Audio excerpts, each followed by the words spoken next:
And just getting back to the heavyweights, Daniel Dubois will make the second defense of his IBF title on February the 22nd. We know it's not going to be Anthony Joshua. The promoters have confirmed that. It's probably not going to be you, even if you make an incredible debut for Queensbury. You We've reckon? got Oh, you never know. the short space of time in between. You Who never know. It depends. When are they announcing that fight? Do you know? they said we probably hear this week, but Oh, obviously it's Tuesday now, yeah, so we'll, then it's we'll definitely see. gonna Yeah, be me. it could still be you. Yeah, I mean, are you throwing your hat in the ring? Would you Nah, like it to be nah, you? if it's getting announced before the fight, then obviously not. But I was there thinking maybe, but yeah, we'll see. I mean, would you take that if they came to you with that after your fight and you had no niggles or cuts or anything? Yeah, definitely. There's not a heavyweight fight that I wouldn't take. I don't move up to heavyweight to sort of play around. I could go in there to win a heavyweight world title, and that would be the quickest route. It would be to box down, but we'll see. And with that in mind, without giving too much away about the sparring you've done with Dan in the past, is there enough there to give you confidence that you could go in and win that fight in February? Yeah, I think both ways we'll both feel pretty confident in that fight. I think the spars were always. I don't know. You have to ask Shane because it's tough for me to like um even sort of understand that those particular spars. It was really good sparring. I think put it this way, I would be confident personally, but yeah, it's not that. Yeah, at the end of the day, he's a world champion, so And if it's you gotta wanna fight the world champions. and if it's not you in February, a couple of the other names have been mentioned, Joseph Parker being one, Fabio Wardley being another. You've worked with Wardley. Seems like a big jump from where the level he's been fighting at. Is he ready for that in your view? Yes. Funnily enough, I actually do. I actually do think he is. I think you would say he's like one or two fights away from it, but at the end of the day, he's been on a great run of form at domestic level.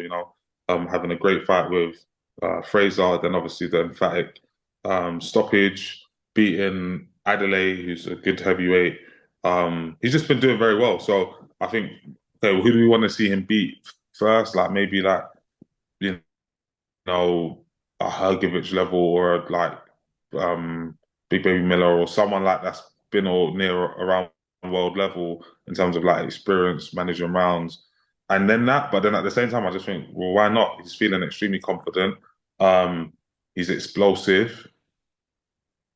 Like if I was in his situation and they offered me the fight, I would definitely take it. So, um, yes, it's a step up, but then at the same time, what's stopping him from landing a massive right hand and hurting Dan, for example, and then becoming like the crazy story of like a white collar fighter that beat an Olympic bronze medalist and then a world champion. Do you know what I mean? So yeah, like I think that'd be a good fight.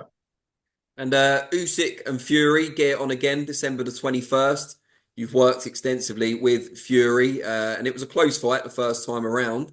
What does Tyson need to do to ensure he gets revenge in December? I think just consistent training, um, a bit more spite, but that comes from obviously being able to train hard. So I think he'd be in great shape for this fight. Not that he wasn't in great shape for the last one, but I can't. When was his fight before the Usyk fight? Do you remember? He'd been out for quite a while. Has he been out? So it's either he's been out. I can't remember. I can't remember what I was thinking when but either way, I think no, or he went out not too long before and he had a cut. Oh, against I could be wrong. Ngannou. And yes, and Garni. I can't remember the time We the got cut difference in. He between. got cut in Oh no, he was in training training camp. camp.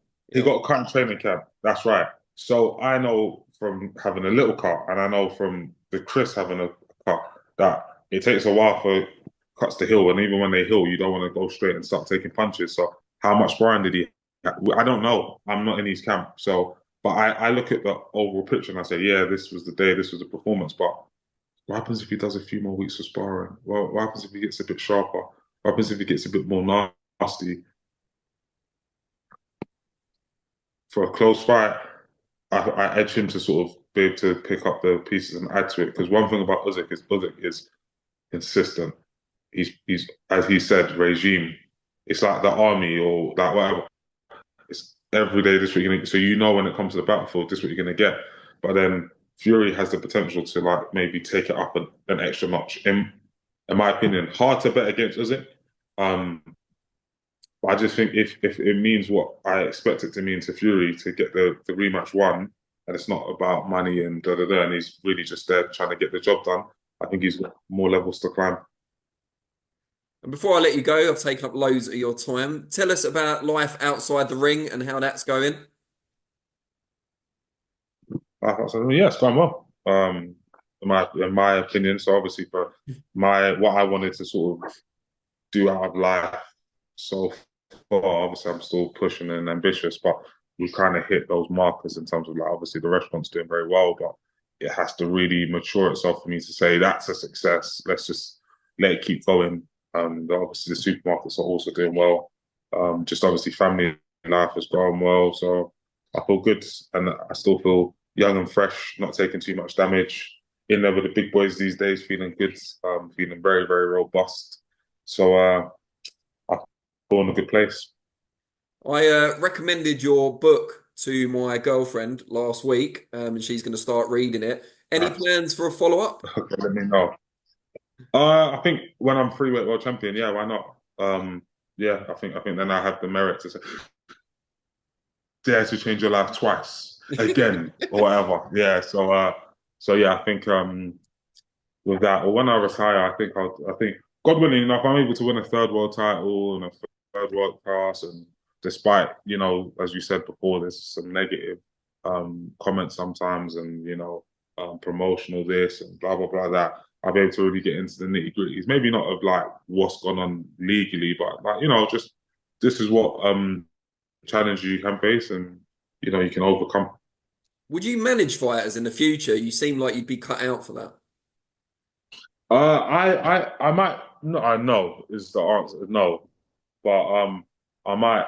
Obviously, my manager right now is also my business manager who helps with all of the stuff we're doing outside. So, and he's full time sort of managing me. But then in the future, yeah, well, I'll be able to help fighters. I wouldn't necessarily quote unquote manage them, but I could maybe alongside him do some stuff just out of passion. But I struggle because um obviously everyone's got to get paid. Like my friend was on a 6-figure salary when I asked him to kind of leave and start training me. I'm not training me, managing me, but I just think it would only be a passion thing. I'd struggle to do it for money. That's the problem. Like, so it's a very time consuming.